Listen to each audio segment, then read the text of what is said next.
coming in to pad his lead by 4. And he's a one minus Seamus Power of Ireland.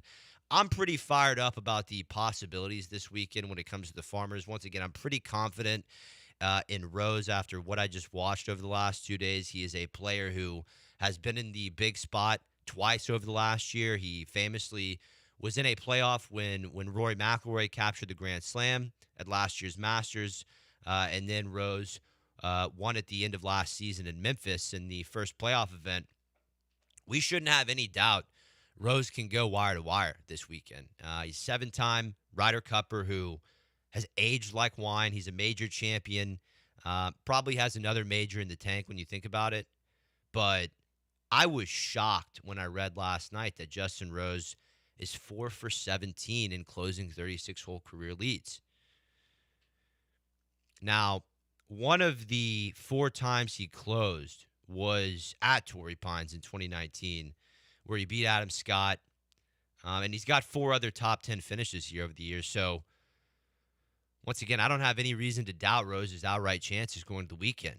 You do have some chasers playing very well at the moment. Seamus Power is 4 shots back thanks to a eagle he made on his final hole on the North Course. I believe he started on 10. Yeah, he made an eagle on the par 5 ninth at the North Course to end his day and be the closest chaser to Rose. Powers, he really is playing very solid golf out of the gate, feeling amazing about his putting. Take a look at Powers' stroke this weekend. He is number 1 in the field in the putting right now. He feels dialed in with his game. Listen in. Yeah, fantastic. Was able to finish with that nice putt for eagle there on 9.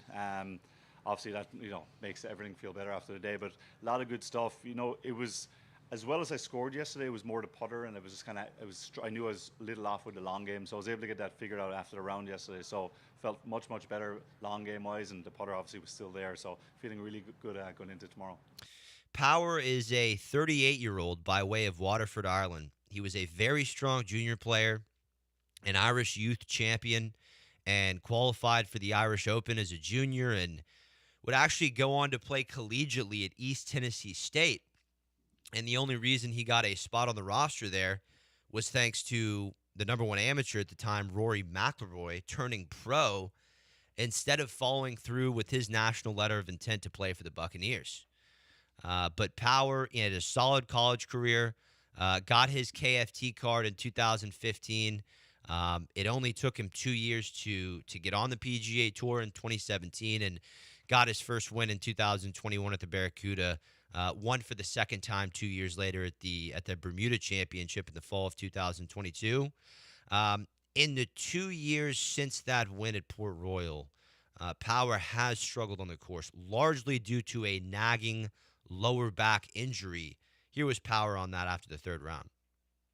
No, I mean, it was mostly just injuries and just struggling to figure out exactly what was going on and why my body wasn't kind of responding to some of the treatment. So I was finally able to, probably from August onwards last year was when I finally, after probably a couple of years of struggling to figure it out, finally was kind of got to the bottom of it. So yeah, it feels really good now. I'm just trying to build it back up, build my speed and stuff, all that back up and strength. But body feels great now. But full off season of work really does make a big difference. I noticed that.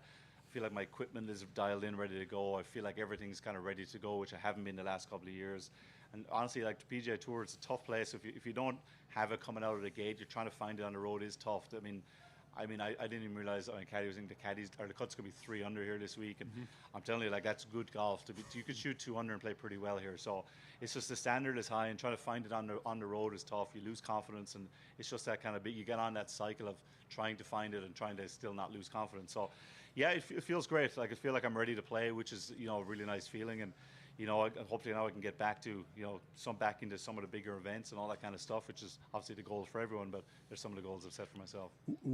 Yeah, I know the weather has been perfect for 2 days in San Diego, but I still agree with Power. The fact that the cut at these 2 golf courses is 3 under par speaks levels to the caliber of talent on the PGA Tour right now. It's great to see Power back in form, dialed in with his equipment. We'll hear from Xander Schauffele later on. He was the favorite going into Torrey Pines at 18-1 and missed the cut, ending a pretty big made cut streak. And the reasoning for that, Xander said, was because he didn't do enough work and insight on his equipment over the offseason. Showed up this week at Torrey and had to do some testing and got a little thrown off his game. We'll get to Xander later on, but yeah, Power. Power. He's in that final group with Rose. Um, 4 back going into Saturday. And once again, had a couple good weeks at the end of fall of 2025. Finished 11th at Bermuda and tied 7th at the RSM, but nothing better than tied 31st to start this year. His numbers have looked fantastic over the last 2 weeks, but result-wise, nothing better than 31st to start this season. And this is the first time he's made the cut at the Farmers, although he did finish tied 24th when the tour returned to Torrey for the Genesis last season. Listen in. Yeah, I haven't. So this one, the early part of the year, last couple of years, has been a struggle. I think it was 2 years ago. I couldn't play here last year with injury, but I played decently in the Genesis. And then 2 years ago, I got a cortisone shot the week before. Probably shouldn't have played, and was so probably come of that. But then I've had some decent rounds in the South going back. I've had some weird ones here. Like it was one year I got in about 8 minutes before the tee time. Was that? I can't remember what year that was. Mm-hmm. So I rushed out to 10 tee. The boys already teed off, and I teed it up, and I was after a bad start. So it's kind of had an unusual thing because I've always really, really liked the South course. Haven't played the North course particularly well, so that was nice to get something going there today. But yeah, I was surprised when I heard that, but because I said I always do like the South course, so it feels great and I feel comfortable. So hopefully it's a start of some good things here. Yeah, I'm rooting for him going into the weekend. I like Seamus Power's game a lot. I think we're going to talk about maybe a matchup. Let me see what Power's third-round matchups look like for the Farmers. Let me pull this up here real quick and let you know here. It could be against Rose. You're gonna have Power. You're gonna have a couple different options on Power. You have a third-round matchup of Seamus Power over Eric Cole. Cole could have some trouble here over the weekend at the more daunting course, being that he is not the strongest driver at the golf ball. I obviously would not take Power over Justin Rose, and I would not take Seamus Power over Max McGreevy, friend of the show, who's playing very well right now. Starting the weekend 6 back and a tie for third alongside Joel Dahman. We're going to hear from Joel on the other side. We're going to hear from Brooks Koepka on making the cut. A lot to do this morning. This is the Golf Hour with Will Doctor. Back after this. Mike Booker, chairman of the Texas Golf Hall of Fame and holder of a record number of Texas Golf Association championships. The Texas Golf Hall of Fame is the foundation of golf in our great state. So many great individuals, Ben Hogan, Byron Nelson, Kathy Whitworth, Ben Crenshaw, and many others, lead the way in making golf in Texas known around the world. Now you can experience the history of Texas golf digitally at texasgolfhof.org and share with your family and friends. See you on the course.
This is the Golf Hour on ESPN 97.5 and the ESPN Houston app. From the Huntington Bank Studios, here's Will Doctor.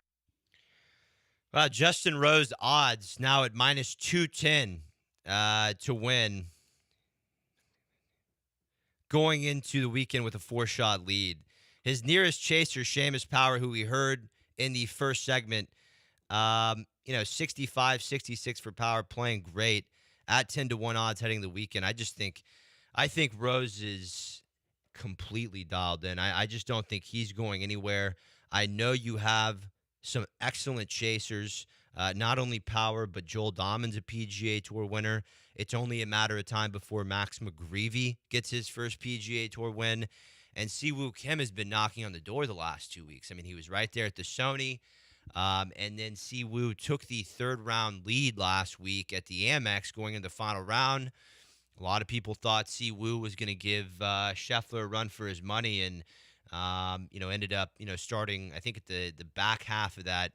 The back half of the front nine on the stadium course, Scott Siwoo, I think he made a double on a par 5, and it spiraled out of control as Scheffler ran away from the field. Joel Dahmen's an interesting one. He's at 11 under in a two-way tie for third. The Netflix star who hasn't finished better than tied 38th over his last 6 events. Here was the scope of Dahmen's confidence level with the media scrum after a second-round 63. Off-season was light for me. It was a lot of time with the 2 kids at home. It was great. We hosted Thanksgiving and Christmas, and so a bunch of family time. And then when the calendar hit January 1, I started to get moving a little bit. And, I would say the prep into Amex was really good. And then played really well last week. Just didn't make enough putts, and it's carried over nicely here. So we'll see what Dahmen does, opening the weekend at 30-1. Let's see who Dahmen's matched up against in the third round matchups. You've got Dahmen versus McGreevy. I don't like that one. Dahmen versus Ryu Hisatune. Don't like that one. And then Dahmen versus Seamus Power. I don't mind Seamus Power over Dahmen at minus 134. Not the best of value there, so I'll pass. But once again, as far as more chasers, Michael Thorby Bjornsson is right there in a tie for 6th at 9 under, but 9 under, 8 back going into the weekend. Great to see Sahith Theegala playing well at 9 under in a tie for 6. Should be, I think he's going to go out alongside Thorby Bjornsson. I'll check on the tee times, get back to you there. Listen, exciting lot. We'll get to the rest of the leaderboard, make some picks in the third segment. Exciting last 2 days with Brooks Koepka making his return. There was a lot of excitement brewing around the fact that ESPN was going to broadcast the first and second round of coverage there on their linear channel for the first time in 20 years as far as a regular season event. It was a great spot for golf, regardless of any criticism I have of the coverage, which I do. But I want to get to Koepka first. He hit the ball very well in his first 2 rounds. He shot 73-68 to make the cut on the number at 3 under. 73-68 was the worst he could have shot in both of those rounds, being that he really only made 3 putts through 2 days. And he finally made a birdie in the first round on 18. Then he got a handful to go yesterday with birdies on 14, 5, and 7. Brooks started his second round on the back nine of the North Course yesterday. Here was Koepka on making the cut. Yeah, it feels good. Just wanted to play 4 days this week. I think that was important. Played really solid today. Drove it a lot better. Putting, I feel like I hit a lot of great putts. They just didn't go in. I felt like it was all over the lip today, but that's golf. It's kind of Poe greens. Maybe a touch conservative, maybe putting, not as aggressive. I don't know if those greens were a little bit slower, but it felt like it. But that's all right. Got 2 days to figure it out and kind of really see where my game's at and kind of take the reins off and go. A lot of people forgot that Koepka ended 2025 with 2 great finishes on the DP World Tour. Sure, he had 5 months off, but you could tell in the pre-tournament presser that we're about to listen to that Koepka's been completely dialed in with just golf and family. He said after the last 2 DP World Tour events he played at the end of 2025, he shut it down for 2 months. to take care of some family stuff that really has not been confirmed. We do know that his wife Jenna unfortunately went through a miscarriage in the last year, which was a devastating case for the Koepka family. He says he's having to be in New York quite often. Once again, I cannot confirm the exact story, but Brooks sounds calm, cool, and collected. He was a little nervous. He spoke about that at pre-tournament. Here was Koepka on how he was feeling rolling up to the first tee. Yeah, I think the nervousness probably was more for this, to get this out of the way. To be quite fair, I think I'm excited just to get, maybe a little bit antsy to get to Thursday, just so I can get back to playing golf, and that's where I feel the most comfortable. But I was definitely nervous just for this, seeing guys. I was kind of overwhelmed at the text messages that I received from guys on both sides, and I think it meant a lot to me. And like I said, I'm grateful and I'm excited, and I just want to get back to playing golf. I think a lot of people are wondering why when it comes to Koepka. Why did he come back? The tour's obviously welcoming him with open arms, and so did the fans at Torrey Pines over the last 2 days. But here was Koepka on the important factors of returning in his words. Just my family. A lot's gone on over the past 5-6 months with my family, and that played a big role in it coming back. And then just having conversations with my wife, my team, and being able to make that decision to come back was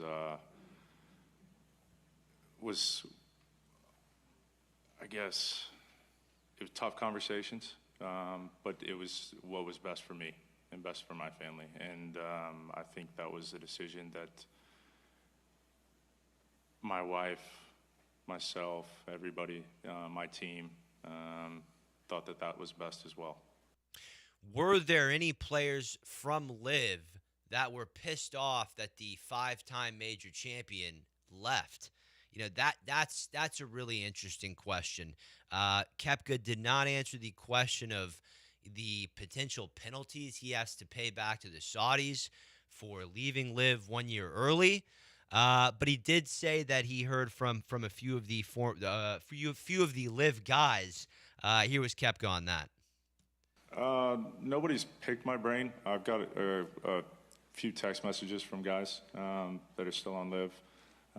They reaching out, and I think they understood the situation for what we were going through with my family, and they whether the wives have communication there. So I think everybody fully understands the situation that we were in, maybe more than everybody else. I don't know how much has been actually publicized, but so yeah, they understood that, and they just wished me the best, and to always do what's best for you. So that was pre-Patrick Reed coming back on Tuesday, and we're going to hear Koepka's reaction to P. Reed in a little bit. One other thing that I thought was very important from Koepka's pre-tournament presser was the first person he called when he was going to be reinstated to the PGA Tour. That was one Tiger Woods. Listen in. Yeah, called him. I've always had a good relationship with Tiger, and I felt like that was what I wanted to do. I wanted to, once I had the opportunity to, I guess, get reinstated on PGA Tour, it was exciting and kind of really didn't know what to do. And that was the first person that kind of came to mind. I didn't know Brian. I didn't have a relationship with him, obviously, just because he's pretty new. And Jay was going to be the next call, but I felt like Tiger was somebody that I've relied on in the past for questions and answers and how to deal with things, and I felt like that was maybe the most comfortable call for me. And I think he has Tiger to thank for creating this new member return program, which was clearly built for Brooks Koepka, and really Brooks Koepka only. You could make the argument, it could have been made for Rahm. He's a major champion after 23. Bryson DeChambeau has won a major championship since 2023. They knew the Tour, Tiger, roll-up. They knew that with this program, they would potentially get back their best stars over a period of time, and they could, at the same time, not welcome back players like Hudson Swafford and Charles Howell III if he decided to come back. And, of course, Patrick Reed, as we heard this week. And, Patrick Reed, he had an amazing career on the PGA Tour, a Masters winner. I thought when this news first broke, I thought we'd see Patrick at the Farmers this week. I thought he'd be playing on Thursday. He won this tournament back in 2019. The Tour's going a different direction. They're holding down steady on the fact that if you haven't won a major after 2023, you're not just going to walk back on the PGA Tour. Now, P. Reed did just come off a win at the Dubai Desert Classic, so he's going to have a couple options in 2027. I think he's going to play amazing all year, and I think he's going to finish top 10 on the DP World Tour standings. He's even making a move at Bahrain already again, starting Sunday, 4 back of the lead. I mean, he could shake and bake up that leaderboard for back-to-back wins. P. Reed is going to have 2 options next year. He's going to finish top 10 on DP, so he's going to have a PGA Tour card via DP top 10, or he could use his career money exemption. And then after, let's run the Koepka reaction of P. Reed. This was Thursday after the first round. Yeah, I saw it on. I was with Jeff Pierce on 2, and he just kind of stopped in the fairway and asked me if I saw it. I'm like, no, I'm out here on the golf course. My phone's in the bag, so I didn't see anything. But yeah, it's wild.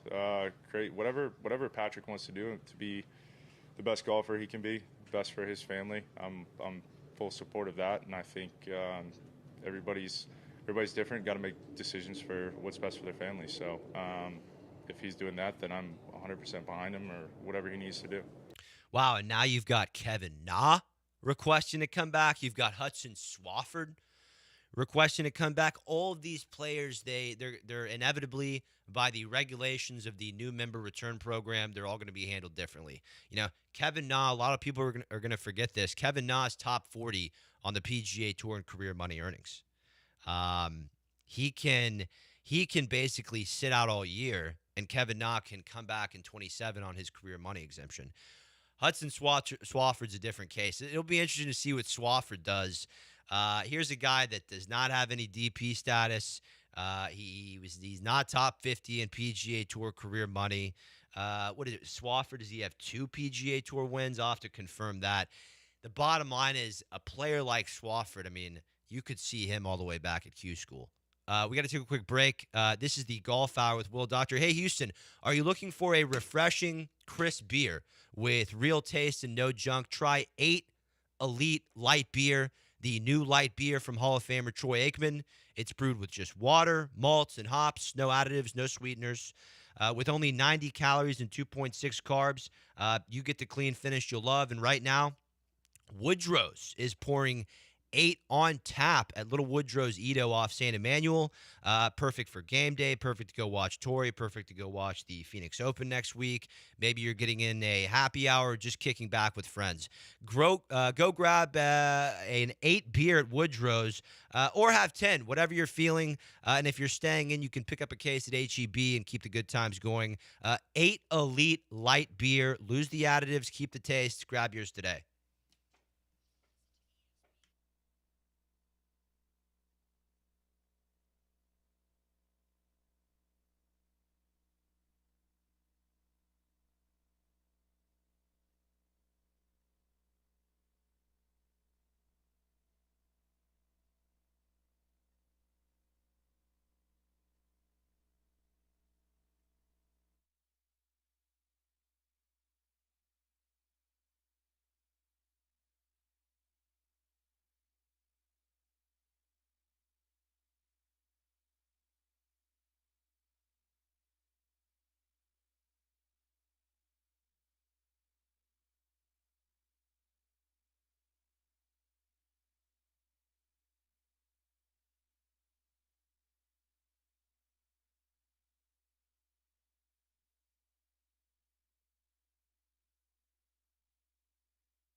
This is the Golf Hour On ESPN 97.5 and the ESPN Houston app. from the Huntington Bank Studios. Here's Will Doctor.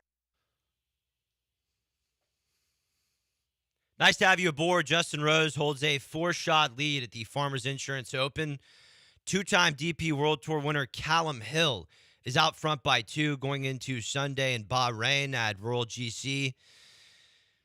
You got Freddie Schott there at 14 under 2 back of Hill, but then a couple vets there that I'm worried about in a tie for third. You got Sergio Garcia, 12 under last year's Scottish champion winner Grant Forrest is at 12 under, and so is Patrick Reed, who won in Dubai last week. I want to do a rundown of checking on where Texans stand through 36 at Torrey Pines and KFT Panama. For the Farmers, Mac Meisner, San Antonio resident, he's tied 13th at 8 under after opening 68-68 and makes his third straight cut to start the season. He'll begin the weekend 9 shots back of Rose. A pass on Meisner over Ventura at BetOnline. I'll pass on Meisner over Knapp at BetChris. Ventura played very well here last year. Knapp is someone who I thought was going to play well pre-tournament, so I can't take the boy Mac Meisner over either one of those two players. Pearson Coody is in a tie for 24th at 6 under, playing some excellent golf at the moment. He just came off a top 20 in Palm Springs, and he absolutely loves he loved that golf course last week. He's dialed in with the driver. If you go look at Coody's driving numbers right now, some of the best on tour. I also looked into Coody's round 3 balls. A pass on Coody over McCarty at BetOnline. Pass on Coody over Keegan Bradley at BetChris, although Keegan Bradley, we're going to talk about his aim point routine a little bit later on. He is taking forever on the greens. He was holding up the entire golf course yesterday. We'll get to Bradley later on. Johnny Kiefer is 5 under in a tie for 33rd, and so is Tom Hoge after a 5th place finish last week at the American Express. Hoge got his first win at Pebble back in 2022. Friend of the show. Hopefully he has a great weekend. Sam Stevens is in a tie for 45th at 4 under. Now I had Stevens, Homa, and Zalatoris as my winners this week, and Stevens is the only one who made the cut. So Stevens is the player who I'll be rooting for to make a move over the weekend. He's 6th right now in the field, and strokes gained off the tee, giving himself plenty of looks from the fairway. So look for the OK State alum to make a move today. I wonder who Stevens is paired up with in his 3-ball. Davis Thompson and Patrick Rogers. Don't like either of those. Let's move on to Texans who made the cut at KFT Panama. Our friend Cole Hammer is in a tie for 13th, Houston resident. Chad Sewell of Conroe, Texas. Our friend Tanner Bandini, avid caller, avid friend of the show, he is on the bag for Sewell this week in Panama. Chad is tied 27th through 2 rounds of action. Let's go, Chad. Let's go, Tanner. Hayden Springer is in a tie for 27th in Panama at even par. Mitchell Meisner's tied 62nd at 3 over. And that rounds out the bunch of Texans who will play the weekend at the 3rd KFT event of the year down in Panama. Where are the favorites at the Farmers is very interesting. Your top 2 favorites heading into the week packed their bag last night. Xander Schauffele, who was on I believe a 72 tournament made cut streak. That streak unfortunately ended yesterday. Here was Xander on missing his cut. Yeah, it's going to be nice to have the weekend off. Going to go home and relax and regroup. Xander, he had a couple things going on as far as equipment, and he spoke about that to the press as far as what happened over the last 2 rounds. Here he was. Several things. Kind of had some last-minute tweaks to equipment, and it really affected me through my bag, I thought. So, unfortunately, I didn't get that dialed in the off-season. But it is what it is. So here I am. I'll spend this weekend cleaning that up. Yeah, we'll see if Xander's in the field next week at the Waste Management. I have to check the field on that. It's very interesting because Xander won his last tournament of the fall at the Bay Current. So He was a very understandable favorite at 18-1, even though he had a extended amount of time off. Xander, besides the equipment, he says he's been feeling good in practice, feeling good on the range. Here's Xander on his warm-ups. It surprisingly feels kind of close. I've good warm-ups. Like, I've had really nice warm-ups on the range. Tournament golf's a little different. Everything is a little bit different when the gun goes off. So I think I got a little bit more comfortable with the driver coming down the stretch.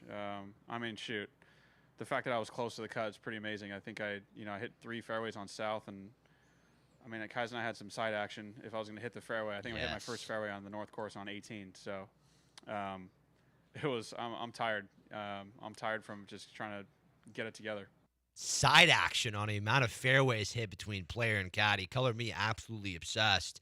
Xander, he was feeling good on the range, but then, proceeded to hit 8 fairways over 36 holes. That is something you or I would do right there. One of us, okay? That's one of us. Google gobble, one of us. We accept that one of us. Google gobble, one of us. We accept that one of us. All right, Xander, we'll see you here in a couple weeks. He's going to be back in the saddle, I promise you. He's going to get back to practice, figure out the equipment. He'll be top 5ing it at his next event. Ludvig Åberg, 19-1, opened the week at 19-1. He missed the cut. That was some shocking stuff there from Åberg over the course of the first 2 rounds. I'm glad we passed. Now, the only reason I passed is because he withdrew after 3 rounds last week due to a stomach virus. Just based off experience, stomach viruses take a couple weeks to get over. Åberg was clearly still fighting something of the course of the first 2 rounds at Torrey, shooting 78-72. He will not make the weekend in San Diego, but Cam Young will. He was the 3rd favorite at 22-1. He is in a tie for 24th at 6 under. Siwoo Kim, as far as favorites, he's got it going the best. He opened 28-1 to start this week. Siwoo solo 5th at 10 under. I'm not looking at his 17-1 outright. I'm not going to mess with Justin Rose going into this weekend. But I'll tell you what I like is Siwoo Kim to hang on this week and finish in the top 5, which is currently a plus 140 number at Caesars, at BetOnline, at DraftKings. Here's the thing with Siwoo this weekend compared to the last 2 is he's not going after Scheffler. He is still trying to break out of a fairly long winless slump for the caliber of player he is.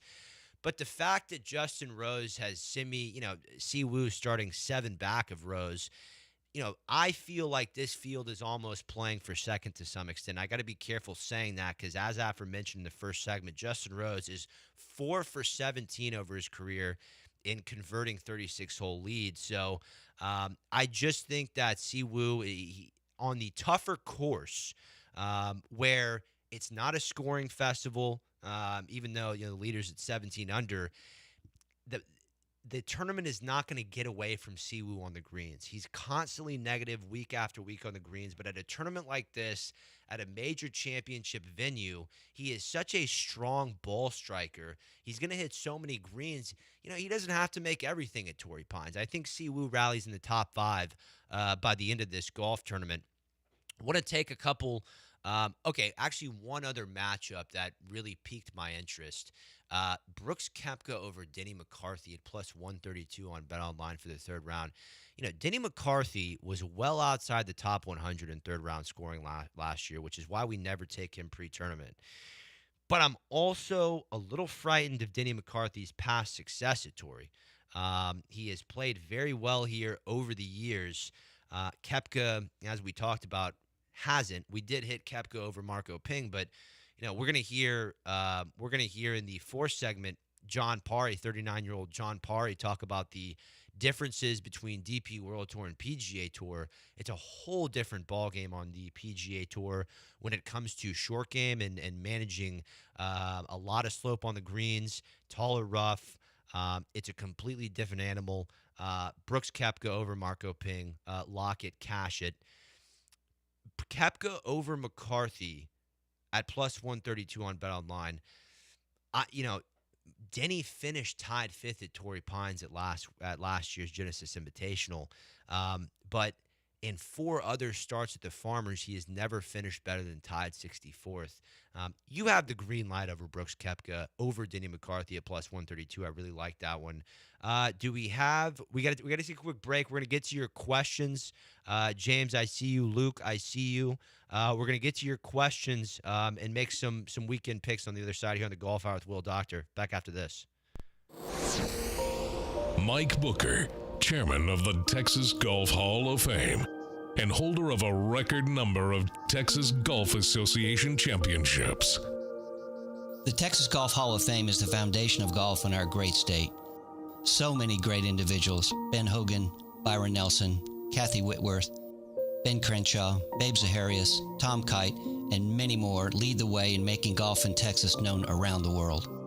Learn about the historic golf courses and the individuals that promoted the game through leadership, teaching, and passion. Texas and golf go hand in hand in the history of the game and camaraderie. Together we can honor the past, celebrate the present, and inspire future generations of Texas golfers.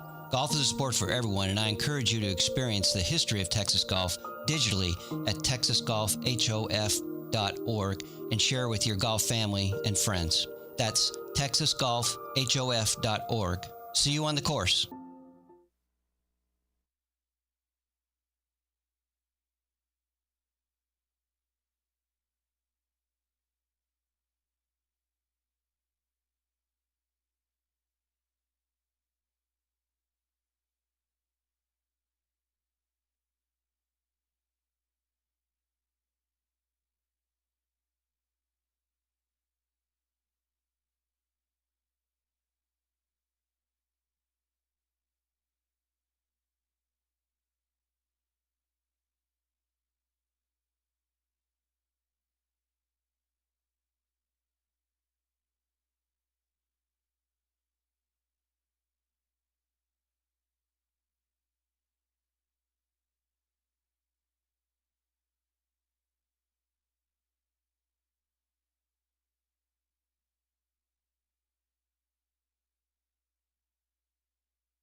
You're listening to the Golf Hour on ESPN 97.5 and 97.9 HD2. From the Huntington Bank Studios, here's Will Doctor.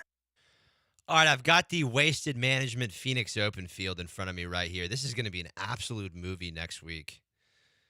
You've got world number one Scotty Scheffler in the field. Xander Schauffele will not be there. Brooks Koepka will be in Phoenix next week.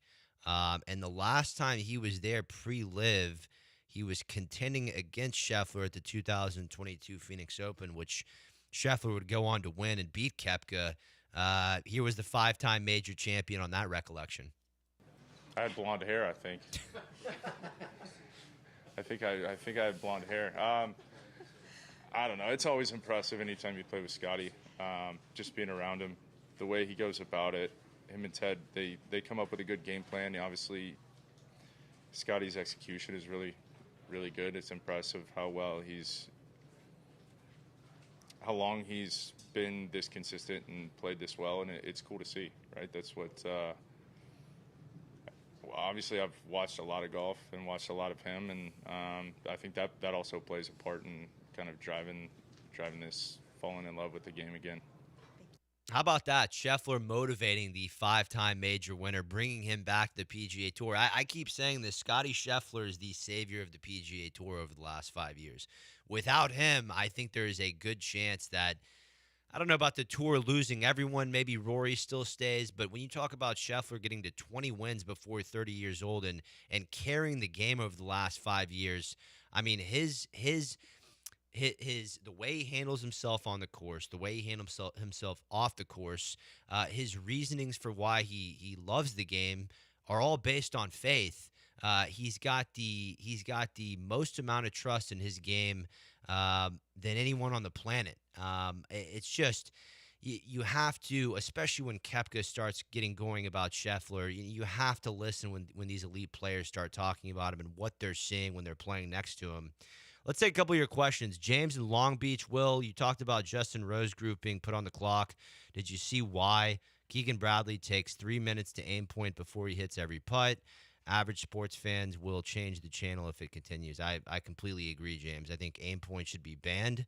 I think there should be a shot clock on the putting green. I think there should be a shot clock for every shot if we're serious about expanding the audience of golf. Because, listen, people don't have time to sit there for 6 hours and watch Keegan Bradley, step over his putt and throw his fingers up in the air, one finger, two. Listen, I'm not a believer in aim point, and I think it should be banned. Luke and Allen, why does Koepka get to come back this week, but Patrick Reed and Kevin Na have to wait until 2027? I already answered this. You can find our coverage of Justin Rose, Seamus Power, everything going on in golf this week after the show on Apple Podcasts and Spotify. But to answer your question, Luke, it's because Koepka's a 5-time major winner who does what he wants. The technical answer is that Koepka never played a live event as an active PGA Tour member. Reed, Na, Swafford, they all did. They went and played that first live event in London as PGA Tour members. So they got suspended. Brooks didn't. Reed, Na, Swafford, they have to sit out until 2027, as their fine says. Kevin Na and Patrick Reed, they'll both be back next year regardless. They're both top 50 in money. Reed, once again, could finish top 10 on DP and get his PGA Tour card back without having to use his career money. And to the surprise of many, Kevin Na is top 50 in career money. So he's 34th. So even if he doesn't play all year worldwide, he can go ahead and come back in 2027. And as for Hudson Swafford, you might see him back at Q School in December. The couple picks that I like going into the weekend, once again, leaving Justin Rose alone. I like Brooks Koepka over Denny McCarthy at plus 132 on BetOnline based on the fact that Brooks Koepka's ball striking has been absolutely rolling over the last 2 days, and now he's had 2 days to get a gauge of the greens. Denny McCarthy, once again, as we talked about in the last segment, the fifth place finish last year at the Genesis does scare me a bit, but when you go look at the large scope of Denny McCarthy's third round work, he is near dead last on the PGA Tour in third round scoring average. On top of that, you look at his first two starts, you look at Denny's first two starts of the year, tied 40th at Sony, tied 56th at the Amex. I think Koepka is in a much sharper place than that. As we talked about beginning of the show, a lot of people are forgetting. The two tournaments Koepka finished off 2025 with were a solo fourth in France and a tied 15th at the Alfred Dunhill. He is dialed in at the moment. The other pick that I like going the weekend is Siwoo Kim to top 5 at plus 140 at Caesars. Siwoo has been there often, and I think that since Torrey Pines technically is not a putting contest, even though Justin Rose is playing a video game, after Justin Rose, this is not a putting contest. I think Siwoo hangs around at the top. The other one that we talked about on Tuesday was Jake Knapp, and I was worried about his iron play going into this week. It has not been an issue through 2 rounds as he is tied for 13th. But I spoke too soon. You check the stats. Jake Knapp, he's 11th in strokes gained off the tee. Look where he's at with his approach. He is 61st in the field in approach, losing half a shot to the field with his irons. This seems to be a PXG issue. We're going to dive into it a lot next week. Marco Ping struggling with the PXG irons out of the gate. Aldrich Potgieter struggling with the PXG irons out of the gate. Jake Knapp has been negative with the irons over his last, 5-6 events. I won't be able to commit to Knapp until he gets positive with the irons. So my 2 plays, my 2 recommendations going into this weekend, Brooks Koepka over Denny McCarthy at plus 132 on BetOnline, and I like Siwoo Kim to top 5 at plus 140 at Caesars. Hey, guys, before we get out of here, I got to tell you about the Charlie Epps Scholarship. If you believe in the power of education, opportunity, in the game of golf, here's a cause that is worth supporting. The Charlie Epps Golf Hour through PGA Reach of Southern Texas. It is really rewarding hard work, character, and passion, both on and off the course for young men and women pursuing a higher education. Obviously, it's named after the great legendary community leader, legendary golf instructor Charlie Epps. This program has been helping students for the last 5 years, and your involvement helps open doors, change lives, and invest in the next generation of leaders. So learn how you can go get involved at stpgareach.org and search Charlie Epps Scholarship. Please get involved. We appreciate your time today. Thank you, AJ Russ, on the 1s and 2s. Really appreciated being with you this morning. We'll talk next week. Have a great weekend watching coverage of the Farmers Insurance Open at Torrey Pines. Talk soon.